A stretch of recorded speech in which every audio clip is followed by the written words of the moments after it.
சட்டம் மாறி வந்து மண்ணை முட்டும் காலில் சூழ்ந்து கைகள் தட்டும் வாழியவே தென்னவராட்சி திசைகள் எட்டும் நம்மவராற்றல் விண்ணை முட்டும் எட்டு திக்கும் முரசு கொட்டும் வாழியவே.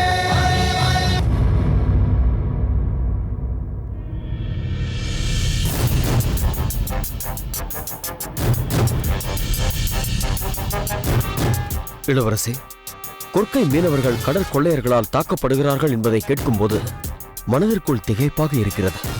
இவ்வளவு காலமாக இல்லாமல் இப்போது புதிதாக இவர்கள் எங்கிருந்து வந்தார்கள்? இவர்கள் புதிதாக வந்தவர்கள் அல்ல மணிமாறா. ஏற்கனவே கடற்கொள்ளையில் ஈடுபட்டு பலரையும் துன்புறுத்தியவர்கள். நம் பேரரசர் பெருவழுதி பாண்டியர் பெரும் கப்பல் படையோடு சென்று அவர்களை மடக்கி பிடித்து அடக்கினார். கடல் அன்னைக்கு அவர்களில் பலரை வெட்டி பலியிட்டார். அன்று முதல் அவர்கள் ஒடுங்கி போனார்கள். அன்று அடக்கப்பட்ட கடற்கொள்ளையர்கள் இன்று எப்படி எழுச்சி பெற்றார்கள்? மாமன்னர் சிறிது காலமாக போரே வேண்டாம் என்று தவிர்த்துக் கொள்கிறார் அல்லவா? அமைதியாக நாட்டை ஆள வேண்டும் என்று கருதுகிறார் அல்லவா? அது அந்த கடற்கொள்ளையர்களுக்கு துணிச்சலை தந்திருக்கிறது. நாட்டில் அமைதியை குலைக்க முயற்சிக்கிறார்கள். அமைதி வேண்டும் என்று விரும்புவதால் அவர்களை அடக்கும் ஆற்றல் நமக்கு இல்லாமல் போய்விட்டது என்று நினைக்கிறார்களா? அலைகளே இல்லாத நடுக்கடலில்தான் வடமுகாக்கணி என்ற நெருப்பு அடங்கியிருக்கிறது என்பதை உணர தவறிவிட்டார்களா? ஆம் மணிமாறா, அதனால்தான் அவர்கள் மிகுந்த துணிச்சலோடு கொற்கை மீனவர்கள் படகில் சென்றபோது அவர்களை தாக்கியிருக்கிறார்கள். அடுத்து வணிகர்கள் கப்பலை தாக்குவதற்கு முன்னோட்டமாக இதை செய்திருக்கிறார்கள். இப்பொழுதே இதை தடுக்காவிட்டால் அவர்கள் மேலும் வலிமை பெற்று விடுவார்கள். இளவரசி, எனக்கு ஆணையிடுங்கள். பாண்டிய நாட்டின் வீரம் இன்னும் மாறவில்லை என்பதை நான் நிரூபித்து காட்டுகிறேன். வாழ்க இளவரசர். வாருங்கள் அமைச்சரே. தாங்கள் சோழ நாட்டிற்கு சென்ற காரியம் என்னவாயிற்று? அங்கிருந்து எப்போது வந்தீர்கள்? இன்றுதான் வந்தேன் இளவரசே. பேரரசர் கரிகாலர் அங்குள்ள செய்திகளை எல்லாம் சொல்லிவிட்டார். அவை எல்லாவற்றையும் தங்களிடம் சொல்லும்படி ஆணையிட்டார். அவை யாவும் தங்களுக்கும் தெரிந்திருக்க வேண்டும் என்று விருப்பப்பட்டார். சொல்லுங்கள் அமைச்சரே.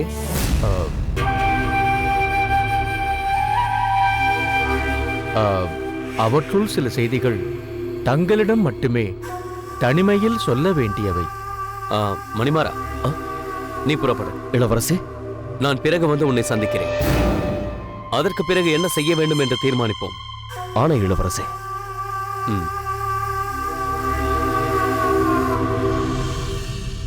இப்போது சொல்லுங்கள் அமைச்சரே. இளவரசே, சமீப காலத்தில் சோழ நாட்டில் சில சங்கடமான சம்பவங்கள் நடந்ததை பற்றி தாங்கள் அறிவீர்கள் அல்லவா? மணிமாறன் வந்து மன்னரிடம் சில செய்திகள் சொன்னதாக அறிந்தேன். செழியனை பற்றிய செய்தி அப்போது அறியாததால் அதில் நான் ஆர்வம் காட்டவில்லை.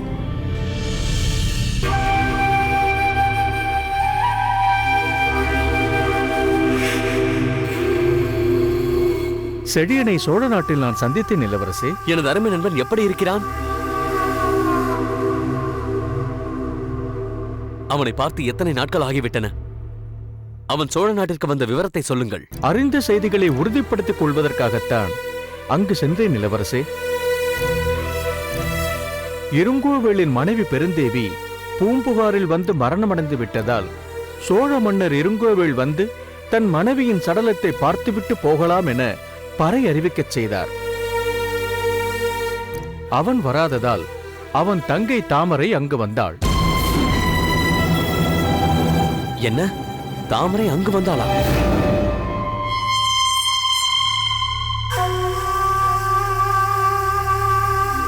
ஆம் இளவரசி. தாமரை ஒரு வேளிர் வீரனோடு அங்கு வந்தாள். சவ அடக்கத்திலும் பங்கு கொண்டாள். பூம்புகாரில் சில நாட்கள் தங்கியிருந்தாள். வேளிர் வீரனும் அவளோடு அங்கேயே இருந்தான். உடன் வந்த வேளிர் வீரன் ஒருவனை பற்றி எதற்கு இவ்வளவு தூரம் சொல்கிறீர்கள்? ஏனென்றால் அந்த வேளிர் வீரன்தான் செழியன்.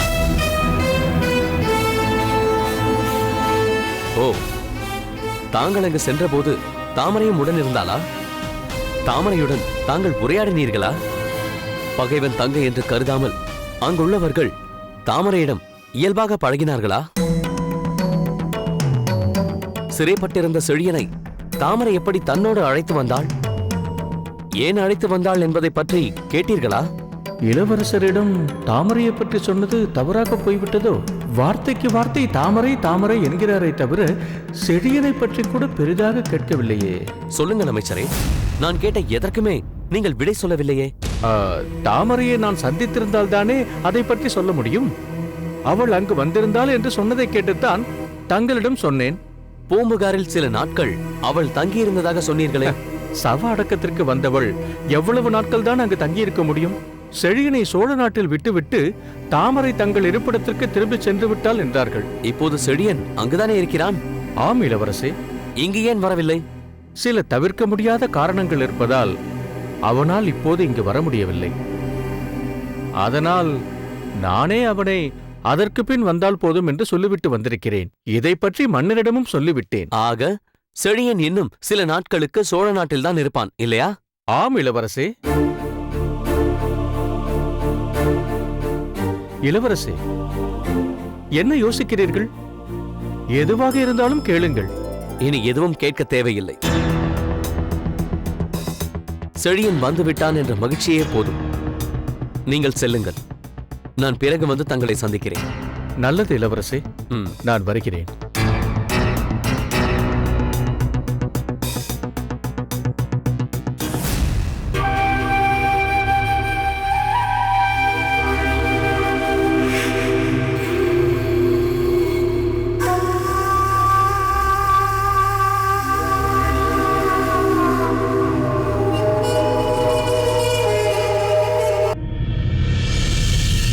முத்துநகை, எத்தனை நாட்களாயிற்று நாம் நம் காதல் உணர்வோடு உரையாடி. எத்தனை நாட்கள் காத்திருந்தேன் உன் மனம் மாற வேண்டும் என்பதற்காக. இப்பொழுது என் மனதில் நாம் கானகத்தில் சந்தித்த அந்த இனிய காட்சிகள் ஓடிக்கொண்டிருக்கின்றன. நீ உன் ஆணுடையை களைந்துவிட்டு அங்குள்ள பொய்கையில் இங்கு யார் வரப்போகிறார்கள் என்ற எண்ணத்தில் நீராடிக் கொண்டிருக்கிறாய். எதேட்சியாக அங்கு வந்த நான் அங்கிருந்த ஆணுடைக்குள் இவ்வளவு அழகான பெண்ணின் உருவமா என்று வியந்து போனேன். அந்த தளிர் மேனியாள் தன்னிலவின் குளுமையிலே தன்னையே எனக்கு விருந்தாக படைக்கப் போகிறாள் என்று அப்போது நான் நினைத்து கூட பார்க்கவில்லை முத்துநகை. அதன் பின் நமக்குள் நடந்த ஒவ்வொரு சந்திப்பும் ஆயிரம் ஆயிரம் காதல் கவிதைகள் பாடும் அளவிற்கு ஆனந்த அனுபவங்களாக அல்லவா இருந்தது. சற்று பொறுங்கள். நான் கேட்பதற்கு முதலில் விடை சொல்லுங்கள். நான் தான் நீ என்ன கேட்டாலும் ஏற்றுக்கொள்கிறேன் என்று சொல்லிவிட்டேனே. நான் இப்பொழுது அதை பற்றி பேசவில்லை. வேறென்ன? நீங்கள் மட்டும் என்னை உங்கள் துணைவி என்ற முறையில் வேளிர்குல அரசியாக்குவேன் என்று சொன்னால் போதுமா? அதை மற்றவர்களும் ஏற்றுக்கொள்ள வேண்டாமா? அதில் என்ன உனக்கு சந்தேகம்? நீ அரசியாவது மற்றவர்களுக்கு பிடிக்கிறதோ இல்லையோ, அவர்கள் சம்மதிக்கிறார்களோ இல்லையோ, வேளிர் குலத்தின் அரசனான இந்த இருங்கோவெளியின் ஆணையை எவருமே மீற முடியாது. நான் உன்னை எனது ராணியாக அறிவித்தால் அதை யாராக இருந்தாலும் ஏற்றுக்கொள்ளத்தான் வேண்டும். இங்குள்ள அனைவருமே ஏற்றுக்கொள்வார்களா? செந்தலையார் முதலான அத்தனை பேரும் ஏற்று உனக்கு தலை வணங்குவார்கள். ஏற்காதவர்களை என்ன செய்வீர்கள்? இந்த இருங்கோவேளின் ஆணையை ஏற்காதவர்கள் யார் இங்கு இருக்க முடியும்? அப்படிப்பட்டவர்களும் இங்கு இருக்கிறார்கள் என்பதால் தானே நான் இந்த பேச்சையே தொடங்கினேன். யார் யார் என்று சொல். அவர்களை என் கரத்தாலேயே கொன்று விடுகிறேன். அது உங்களால் முடியாது. ஏன் முடியாது? உங்கள் தங்கை தாமரையை உங்களால் எப்படி கொல்ல முடியும்? என்னது? தாமரையா? ஆம். அவள் இங்கு வந்தாளா? உன்னிடம் இதை பற்றி பேசினாளா? இயல்பாக பேசியிருந்தால் அதை பற்றி நான் உங்களிடம் விவாதிக்க வேண்டிய அவசியமே இல்லை. ஆனால் நீ எப்படி என் அண்ணனை மணந்து கொள்ள சம்மதம் தெரிவிக்கலாம்? அவர் எப்படி அதை ஏற்றுக்கொள்ளலாம்? ஒன்று மட்டும் நிச்சயம், என் அண்ணனை மணக்க நீ சம்மதித்தால் என்ன, அவர் அதை ஏற்றுக்கொண்டால் என்ன, ஒருபோதும் நான் சம்மதிக்க மாட்டேன். சோழ நாட்டுக்கு உன்னை விரட்டியே தீருவேன் என்றான். அதற்கு மேலே அதற்கு மேலே அதற்கு மேலே அதற்கு மேலே என்ன முத்துநகை? எதுவாயினும் சொல்லி என்னிடம். என் அண்ணி இருந்த இடத்தில் நீயா? அப்படி ஒரு சூழ்நிலை வந்தால் இப்படித்தான் உன்னை அடித்து விரட்டுவேன் என்று சொல்லி என் கன்னத்தில் அறைந்து விட்டாள். உங்களை மணக்கப் போகிறேன் என்று சொன்னதற்கு தாமரை எனக்கு கொடுத்த பரிசு இது. ஓ, அவளுக்கு அவ்வளவு துணிச்சல் வந்து விட்டதா? நான் பார்த்து வளர்ந்த பெண் என் விருப்பத்திற்கே குறுக்கே நிற்பதா? எனக்கு மனைவியாக அவளுக்கு அண்ணியாக வரப்போகிறவளை கை நீட்டி அடிப்பதா? தாமரையாகவா அப்படி செய்கிறாள்? அந்த அளவிற்கு அவளை யாரோ தூண்டி விட்டிருக்கிறார்கள். யார் யார் இப்படி செய்யக்கூடியவர்கள் இங்க இருக்கிறார்கள்? ஏன் இல்லை? நேரடியாக உங்களிடம் மோத முடியாது என்பதால் தான் தாமரையை தூண்டி விட்டிருக்கிறார் அந்த விஜய பூபதி. இல்லாவிட்டால் உங்கள் தங்கை இவ்வளவு ஆங்காரம் கொண்டவளாக மாறி இருப்பாளா? அந்த விஜய் பூபதி சொன்னால் இவளுக்கு புத்தி எங்கே போயிற்று? தாமரைக்கு விஜய் பூபதி முக்கியமா, உடன் பிறந்த இந்த அண்ணன் முக்கியமா? அதைத்தானே நானும் கேட்கிறேன். நீங்கள் மற்றவர்களை சம்மதிக்க செய்வது பிறகு இருக்கட்டும். முதலில் உங்கள் அருமை தங்கை தாமரைக்கு புரிய வையுங்கள். அவள் செய்த காரியத்திற்கு என்னிடம் மன்னிப்பு கேட்கும்படி செய்யுங்கள். அவள் என்ன கேட்பது? என் தங்கையின் செயலுக்காக நான் உன்னிடம் மன்னிப்பு கேட்கிறேன். இப்பொழுதே சென்று அவள் உன் விஷயத்தில் குறுக்கிட முடியாதபடி எச்சரிக்கை செய்கிறேன். அந்த விஜய பூபதியை அடக்கி வைக்கிறேன். நான் உன்னை பிறகு சந்திக்கிறேன்.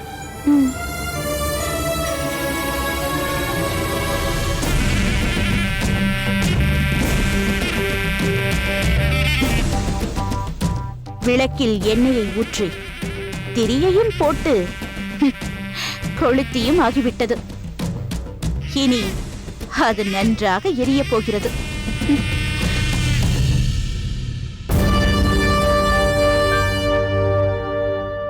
கிள்ளிவளவா, தந்தையே. இன்று நம் ஐம்பேராய குழு கூடுகிறதல்லவா? ஆம் தந்தையே. அதில் முக்கியமாக விவாதிக்க வேண்டிய கருத்துக்கள் உள்ளனவா? இப்போதுள்ள பல பிரச்சனைகள் விவாதத்திற்குரியவைதானே தந்தையே. தந்தையே, வா மலர்கொடி. புலவர் காரிக்கண்ணனார் மிகச்சிறந்த கவிதைகள் எழுதுவார் என்பீர்களே, இன்று நான் ஒரு அருமையான கவிதை எழுதியிருக்கிறேன் தெரியுமா? அப்படியா? நீ கவிதை எழுதி இருக்கிறாயா? மிக்க மகிழ்ச்சி. தந்தையே, தமிழுக்கு ஆபத்து வந்துவிட்டது என்று உடனே பூம்புகார் முழுவதும் பறையறிவிக்க சொல்லுங்கள். அம்மா, நீ ஏன் கிள்ளிவளவா அப்படி நினைக்கிறாய்? ஒருவேளை மலர்கொடியின் கவிதையாகவும் இருக்கலாம் அல்லவா? ஓ, உங்களுக்கு அப்படி ஒரு நினைவு இருக்கிறதா? முதலில் அவளை உருப்படியாக ஏதேனும் ஒரு கவிதையை முழுமையாக சொல்லச் சொல்லுங்கள், பார்க்கலாம். மலர்கொடி, உன் அண்ணன் அப்படித்தான். நீ எழுதிய கவிதையை உன் தந்தையிடம் காட்டு. இதை பாருங்கள் தந்தையே.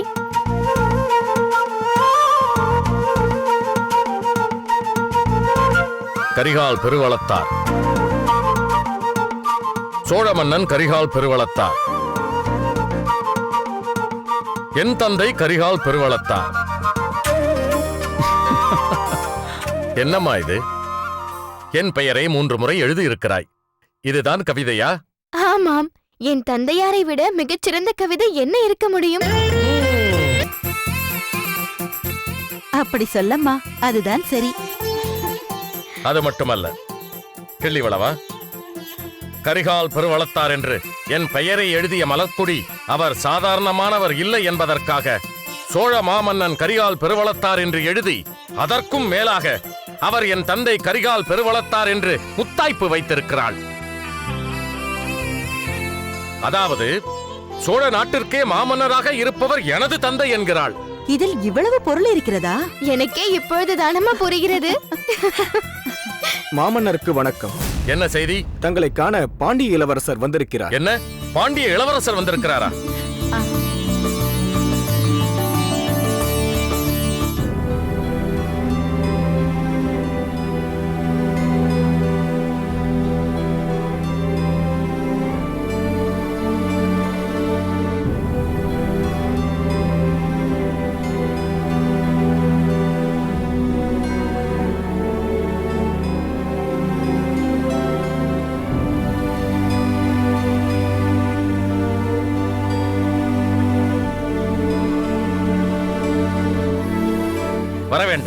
வர வேண்டும் இளவரசே. வணக்கம் மன்னவா. என்ன நீங்கள் இன்னமும் அவரை இளவரசே என்கிறீர்கள்?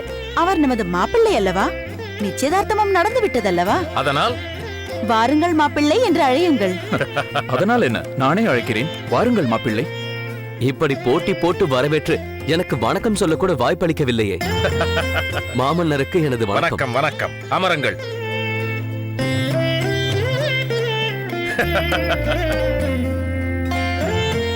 தாங்கள் வந்தது எனக்கு பெரும் மகிழ்ச்சி அளிக்கிறது.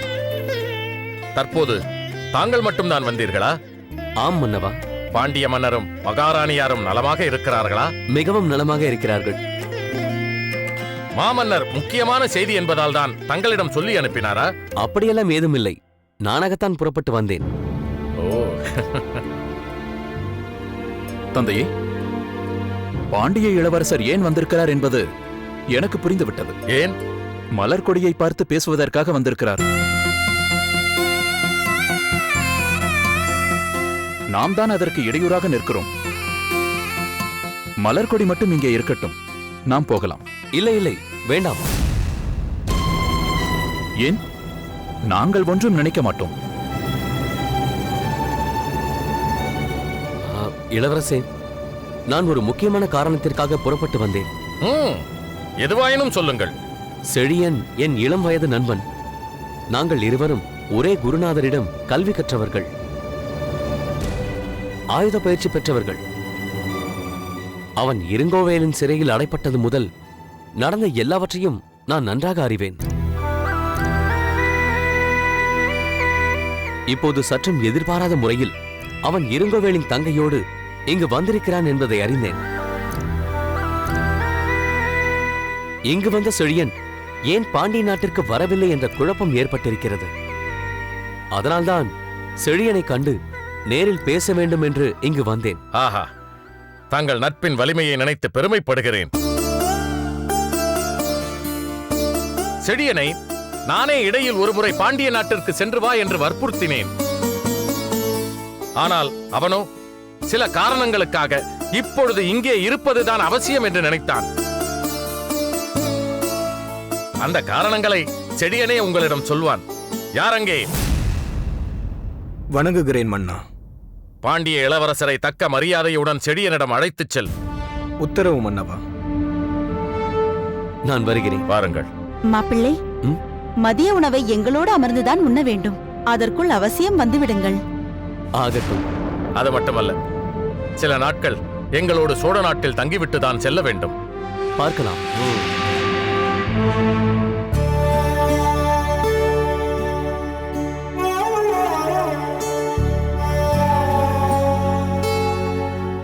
என்ன மலர்கொடி, இளவரசர் உன்னிடம் ஏதும் பேசவில்லையே என்று சங்கடப்படுகிறாயா? ஒரு பேரரசரின் மகனுக்கு தனது அரசு சம்பந்தமான பணிகள் மிகவும் முக்கியமானதல்லவா? செழியனின் விடுதலை என்பது இரு பெரும் பேரரசர்களுக்கு சவாலாக இருந்ததல்லவா? எதிர்பாராத முறையில் செழியன் விடுபட்டு வந்திருக்கிறான் என்றால் அது மிகவும் முக்கியமானதல்லவா? அதனால்தான் பாண்டிய இளவரசர் முதலில் செழியனை பார்க்க விரும்பியிருக்கிறார். சரியாக சொன்னாய் கிள்ளிவளவா. உன் தங்கையின் மனதை புரிந்து கொண்டு நிலைமையை எடுத்துரைத்தாய். அதற்காக உன்னை நான் பாராட்டுகின்றேன். வானில் பறக்கும் பட்டம் எவ்வளவு தூரம் சென்றாலும் அதன் கயிறு நம்மிடம்தானே இருக்கிறது. மலர்கொடி, தேவையான பொழுது இழுத்துக் கொள்ளலாம் அல்லவா? போங்கள்.